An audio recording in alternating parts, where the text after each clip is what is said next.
Hour number 2 on a Friday, as this is the final day of our coverage of the NFL Scouting Combine here in Indy.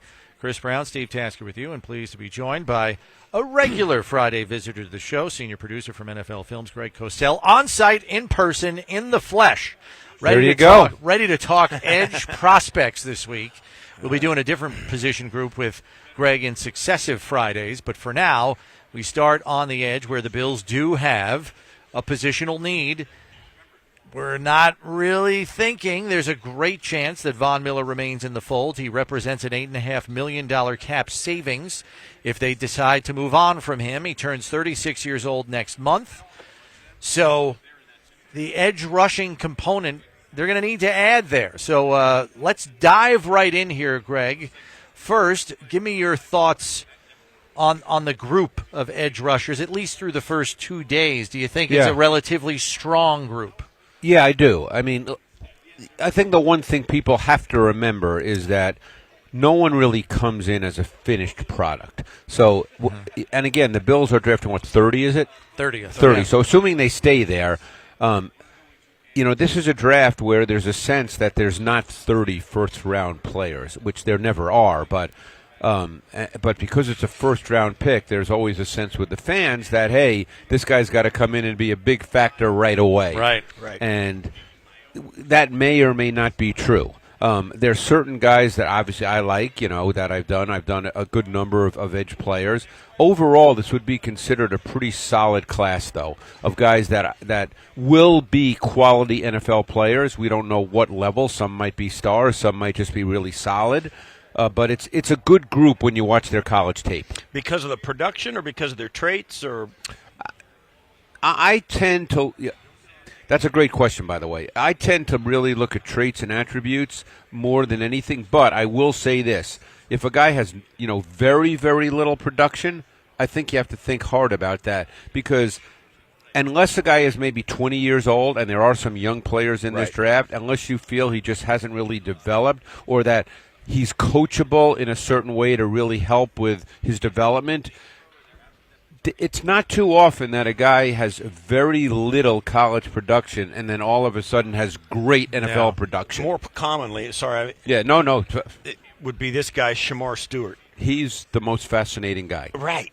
Yeah. Because of the traits. You watch him on film, and he's like it's like he doesn't even care where the ball is. No, well, it's funny because 2 weeks ago at either the East West or the Senior Bowl, I forget which one he attended, but he weighed 281. At the Combine, he weighed 267, so he lost 14 pounds. Trying to run fast. Yeah, which he did. But the thing is, when you watch his tape, he runs fast anyway. I mean, he made plays where he looked like a safety. He is a freakish athlete, but when you watch him play and rush the quarterback, he doesn't really know how to rush the quarterback at this point in terms of using his hands, in terms of setting up offensive tackles.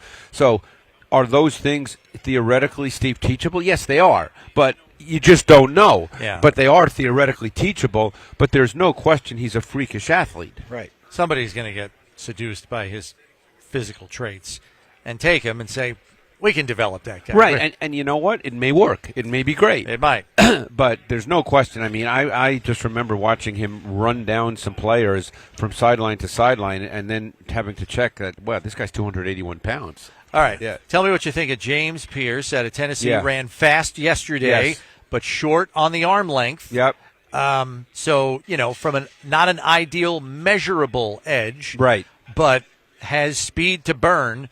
17.5 sacks the last 2 seasons at Tennessee. Yeah, and you know what? What struck me yesterday, seeing him, and I was in the Dome, is he looked skinny to me. Do you have what he weighed in at yesterday? I can find it. Yeah, because he looked skinny to me. But the point is, to me, he's what I would describe as a runway edge rusher. He needs space. He needs to be what they call a wide 9 defensive end. He needs runway space because he's a speed velocity rusher. he does have on tape some power. There have been times where he has speed to power, and he's shown that. But he needs room. He's not a guy that's going to win in tight quarters. 245 is what he weighed in at. Okay, so he looked thinner, but obviously, and he's 6'5". Like right. That's not a lot of meat on a 6'5" frame. That's a slender build. 6'5", 240. And you could see his build look slender. Yeah. Like not Greg Rousseau slender, but slender. Right. Yeah. Give us another name that.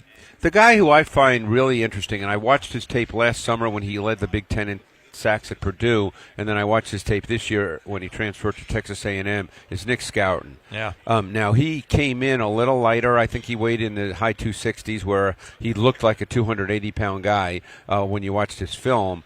But he looked really good. He actually has a sense of how to use his hands. He has a sense of how to set up offensive tackles. He's a little more advanced and refined for a college pass rusher.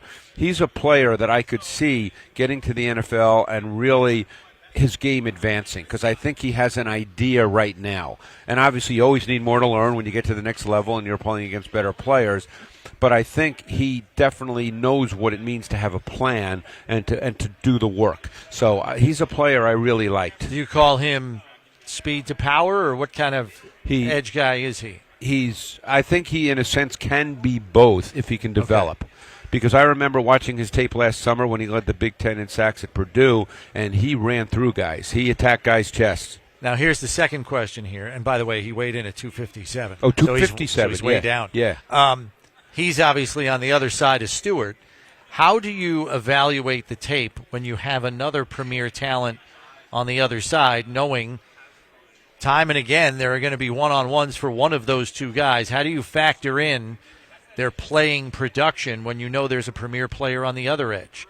I'm talking, Stewart on one side. Scourton. I would argue that Scourton's the premier player. All right, well, that's fine. But so when you're looking at them, I'm just wondering what kind of discerning eye do you give them when you know there's a premier player on the other side that opponent has to worry about too? Right. Here's the way I look at it. That, for me, Brownie, is not a factor, because in the NFL, you have to win one-on-ones. I mean, think of it this way. Go back to the Super Bowl, and this was the case all season long. Jalen Carter, more often than not, the center on opposing offenses would slide to Jalen Carter. Right. So that left Milton Williams one-on-one. You got to win the one-on-ones now. Yep. I mean, if you have a guy on the other side that doesn't win the one-on-ones, it doesn't matter. Yeah. So it does. You want to see, or I do anyway. Maybe reasonable people disagree on this, but I want to see him rush the quarterback against offensive tackles. Yep. And then I look how he does it, what his traits are, what his attributes are. Do I think that what they are translates to the league and he can be successful doing that? Mm-hmm. And I feel that Scourton can. All right, so Mykel Williams, the Georgia product, has the measurables from a height-weight perspective. Had a high ankle sprain in the kickoff game against Clemson. Really wasn't right for the next 6 to 8 weeks. Told us here this week that he played hurt pretty much the rest of the way. So how do you look at his tape when you know here's a player that's not at his best health-wise and he's playing through it at what he described at 60 to 80%? Well, it's interesting you say that, because I think he's the most intriguing of all the edge players. I thought he actually improved in terms of how he went about rushing the quarterback this year as opposed to last year, because I watched his tape last summer as well. He is a man. If you see him in person, I actually got to see him in person when he won the Maxwell Club Award when he was a high school senior going to Georgia. And if you just saw him in a suit, you would have thought he was 30 years old. He looks like a man. Okay. Yeah, he's one of those guys. You know exactly what I'm talking about. What you mean. Yeah. Some of these guys look like, suburban kids. Yeah. Not him. Right. All right. And I think there's a ton in his body, and I don't know the kids. I talked to him for 5 minutes, 4 years ago at the Maxwell, so I can't sit here and say I know him. But assuming good things, I think he's the most intriguing, and I hate to use words. We all use it when we're scouting players, upside, potential, things like that. But I think that there's so much in his body with his athleticism, his movement. He's powerful. One thing I've learned, Brownie, is, and I've learned this from going to the O-Line Masterminds event in Frisco, Texas for 2 years in a row, talking to offensive tackles in the NFL. all they talk about is if you can't win with power, then it's really hard to be a good pass rusher. Because I had a great conversation with Andrew Whitworth, who obviously knows a little more about playing left tackle than I do. And he said, eventually you got to get through me. So all these guys that have moves and dance and all these, eventually they got to get through me because the quarterback's behind me. It's still push and shove. Yeah. They got to get behind me. So if you can't play with power, these guys don't fear any of that as much. And he has prototype size. I mean, he's 6'5". He's 260. I bet his arm length is good. He's got 10-inch hands and 34.5-inch arms. Yeah. So, I mean, prototype every box, height, weight, reach. He will, unless there's a trade, I'm being honest, he won't be there at 30. Oh, no, I wouldn't expect so. I got another guy I want to ask you. And when Brownie started handing me names, I started asking Brownie to give me some names, and he gave me this guy from Oregon, Jordan Burch. Yep. And I started watching him, and I liked what I saw from Jordan Burch. Another big, heavy guy. Yeah. And he was a transfer. He was a 5-star recruit. I believe he was it South Carolina, and he ended up going South there. Carolina first. He's a multi-positional player. You could play him at end. You could play him at tackle if you want to bring him inside as a sub-front pass rusher. I think the best is yet to come because this kid's got traits and he's got really good size. Do you have his numbers there? Yeah, I'll pull them up. Yeah, he's. My guess is his numbers are. Yeah, I don't chart all this because when I go back to the office on Monday, I get the whole list, so I don't sit there and write everybody's. Right. So he also dropped a little weight too. Yeah. But he's 6'4" and an eighth, 279. Yeah, but that's big. 9.5-inch hand, 33-inch arms. Yeah, but I think that this kid, to me, could be an ascending player. I think that there's more to come with this kid in his body. So he's a guy that could well be there at 30. But like I said, I think you can play him inside, you can play him outside, and I think that he'll develop. And we had talked about this earlier today, just shooting the breeze. One thing about the Bills is they develop players. Yeah. So guys get better when they get to the Bills. Yeah. So to me he falls into that category. Yeah, 8.5 sacks last year, which was the most in his career. He had only had 7.5 the previous 3 seasons. Right. 2 with South Carolina, 1 with Oregon. Kind of started to put it all together. Right. That's why you're saying he's on the upswing. I think he's an ascending player. What was his height and weight here at the Combine? 6'4", 279. 279 is big. Yeah. See, so some of the information you get, he's been listed at 6'6", 295. Well, it's what the college lists. Right. Yeah. So I'm. It's a little different. Sift through this stuff. Well, no, that's why you got to wait for the real measurement. That's why you get the official measurements here. here. Hiding it. No. They always add at least an inch and often, depending on the position, pounds. Yeah. Another power type player, JT Tuimoloau. From Ohio State. He's a power player, and I'm being honest. I struggle with him a little bit as an NFL pass rusher. Yes, does he have some power? But good run stuffer kind of guy, I think he's more of an edge setter, run stuffer, hold the point. Kind of like traditional left defensive end? Yes, in the old days where everybody lined up with a tight end on the right side attached to the formation. Right. Now, maybe he can improve. He was a little better this year, but let's put it this way. I wouldn't be drafting him as a pass rusher. Like, that wouldn't be the way I would draft him. I noted too. You watch him on film, and he was on a good team, obviously. Yes. Ohio State. He made the play when it came to him. Right. Most of the guys who are going to excel at the NFL level are the ones who show up a lot because they're just better than other guys. They're always around the ball. Yeah. He showed up, I think, in large measure sometimes. He's a big dude, strong against the run and all that, but he makes the plays he's supposed to make when they come to him. To me, he's one of those solid rotational DNs. I thought he was a solid rotational DN at the college level. Right, you know what I mean? Right. I'm like, he's taken up a notch. I don't know. Right, and that's the thing. But like I said, no matter what you think of him, even if you really like him, I just don't think you draft him as a pass rusher. Right. Yeah, I would agree. His teammate, Jack Sawyer, guy that's going to be a day 2 pick in all likelihood. What do you make of him? 6'4", 260. Yeah, I would. A little short on the arms. 31 and 6/8. Yeah, I would argue that he's also a rotational type player. I don't think he's a pass rusher either. He's a try-hard guy. Everybody remembers the big sack he had, against Texas. Sack, strip, fumble. But I don't think he's that guy either. I don't think you draft him as a pass rusher. I think he's a rotational D end. Okay. Right. The guy that we know that the Bills traditionally lean towards long, angular defensive ends. We don't know why, but they do. Greg Rousseau being an example even in recent Epinesa years. is a big, tall guy. Epinesa, right. long, right? Landon Jackson, Arkansas. I really like this kid's tape. And it just validated it.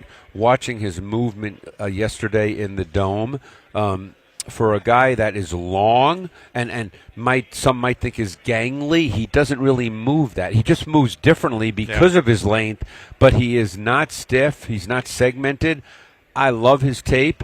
I'm always leery of making comparisons because that's all people remember. And when I make comparisons based on what I thought watching a guy coming out of college, not what he's become in the league, because as we've discussed, there's 15 variables that lead to what a guy could become in the league. Mm-hmm. But he kind of reminded me a little bit of when I watched Max Crosby coming out of college. We know Max Crosby now is a great player, but if I'm not mistaken, he was a 4th or 5th round pick. Yeah, 5th, I want to say. 5th, yeah, and similar body type. Yes, long. Crosby's become great, but obviously as a 5th round pick, no one thought he'd be this when when he was in the draft. That's right. Yeah. And Landon Jackson's playing in the SEC, right? A much better conference, and he killed it in the workout yesterday. You saw the vertical leap, 40.5 inches. It's basically him, Shamar Stewart, Myles Garrett, and Mykel Williams as the only 260-plus pound players to leap 40 inches or more. I really like his tape. That's a rare lot. air. Yeah. And what I even love about him more is he looks like a Bond villain. 10-yard, it's got that 10-yard, well, right? Yeah. 10-yard split is 1.65. That's not elite, but it's not far off. No. And maybe explain why coaches and personnel executives want that 10-yard split, especially for defensive linemen. Well, you're looking at quickness and short space. Right? Yes, you're looking for explosion and quickness. Yeah. By the way, do you have his broad jump measurement there? 10.9. That's pretty good. Yeah. Because I've talked to coaches who really like the broad jump because of the explosive nature that it speaks to. Yeah, hip flexor. Yes, and that's pretty good. So, again, combination of tape, which is my number one starting point, obviously, but the tape's really good for 2 years now. It's not just 1 year. Yeah. For 2 years. I mean, he doesn't have blow-away sack numbers, but this is a guy who is around. But there's a reason for that. You watch his tape, he was often asked to play at 4-eye inside the defensive tackle. Okay. Excuse me, the offensive tackle. So he was not a pure edge player in college. So he's on the inside. They played a lot of 3-man fronts in which he was a 4-eye, and that's not really a pass rush position, in a strict sense. Yeah. So keep that in mind. Okay. What is his height and weight? 6'5" and something around 270. He's 6'6", and he was. Hold on, I got it right here. He was 6'6". 264. Yeah, and I think he was 270 at one of the bowl games, but so 10-inch hands. He's in that range. Yeah, that kind of measurable is exactly what the Bills would be looking for in a higher pick in a first. And the way he ran, people thought he was a third-round pick. The way he ran, he's in the second round now at least. To me, and again, I can only go by my tape evaluation, and that's and combined with the workout. I think he's very worthy of the 30th pick in a draft. In this particular draft. Every draft is different. Yeah, that's what you have to understand. You have to look at the players in this draft. You're not comparing him to Myles Garrett. You're looking at the players in this draft. You're not talking about you're not talking about the top 5 or 6 picks of this draft. Right. Yeah. Exactly. Mike Green, did you look at Mike Green? I did, and I really liked him. Marshall. Yeah. He's a transfer too, though. Yes, and he sat out a year. I found him fascinating. Do you have his 6'3" and an eighth? Yeah. 251. Yes. Only his 8.5-inch hands, 32-inch arms. Yeah, I was going to say his arm length's probably not. So his wing is only 77 and 5/8. But I thought that he had moves. I thought he had an understanding of how to rush the quarterback. He's got that spin move, which was phenomenal. Yeah, I was impressed with him because he seemed like he had a bigger arsenal of pass rush. I would agree. That's my point. And it looked like he had a plan. Yes. Well, when you have those short arms, you better have a plan because the tackle's usually reaching you before you. And reach that was the reason for his production in Toledo. Marshall. At Marshall. That was I thought the reason for his production was he had more than the offensive tackles, at least at that level, could handle all at once. And they did play Ohio State, and obviously they got killed, but he had a great sack against their right tackle with a great spin move, by the way. And he held his – I mean, he did not look overmatched in that game at all. No, and, he didn't. Yes, and I think, to your point, I think he realized if I'm going to get home, I better have a plan. Because he can't just straight arm a guy or one-arm stab and then try to shed. The one-arm stab you can do, but obviously you have to time it really well. Yeah. You're right. And I just felt he kind of – the fact that a player that young recognizes that and then comes up with solutions, and I think that it counts for something. That favors him. I what agree. kind of player he is. It speaks to his intelligence. We've been talking about that a lot this week about smart guys do better. It was always an adage, even when I played, smart guys always improve. The guys who are not smart are the same guy at the end of their careers as they are at the beginning. Like they're old. Right. Right. So the experience doesn't teach them much. They don't get better. Guys who don't have have it upstairs don't get better. And you have to recognize, I think your point's correct, Brownie, because you can see it in the way he plays. You have to recognize how important the little details of all this stuff is. That's what you know this, Steve. You played. There's a lot of really good athletes in the NFL. I mean, that's not the issue. There's a lot of great athletes who are not in the NFL. Correct. Who can't play. Right. But the point is, very often what separates guys, makes them, long-term really good players, is they understand that it's about the nuance and the detail, and that it's every day, and you got to do it right every day. Am I right? Absolutely. Yeah. You go back and look at every great play, and the guys who are doing it will tell you the tackle that's going against the edge and the guy that's the edge will say, they watch the film, they go, yeah, he got his hand there a little quicker. Right. That nuance gives a sack. Right. Well, that sack, builds on another one, then another nuance on the next one. He goes, well, I had my foot and my foot was out of alignment or whatever. And that's 2 sacks, right? So now those nuances are what give you 15 sacks instead of 5 sacks. Right. It's funny you say that because DeMarcus Ware was in our broadcast boot camp after he retired, and I got a chance to really talk with him in detail. And he was explaining to me like every detail that he looked at with offensive tackles, and it was like so detailed.